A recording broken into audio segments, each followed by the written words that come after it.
Light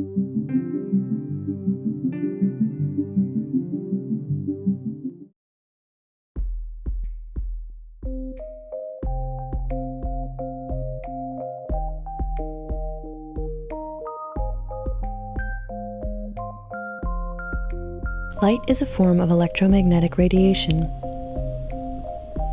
At some wavelengths, it appears as visible light. At others, it takes the form of radiation we cannot see, such as ultraviolet, infrared, and X-rays. X-rays have very short wavelengths that, unlike visible light, are able to pass right through most tissues in the human body. Since bones contain calcium, a denser material than most other tissues, they are able to stop some of the X-rays and can thus form a shadow.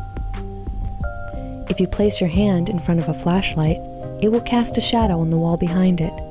In a similar manner, X-rays directed at the body produce shadows on the opposite side that can be registered on film or on a digital sensor, so that bones are clearly visible while soft tissues, such as muscle, are shadowy.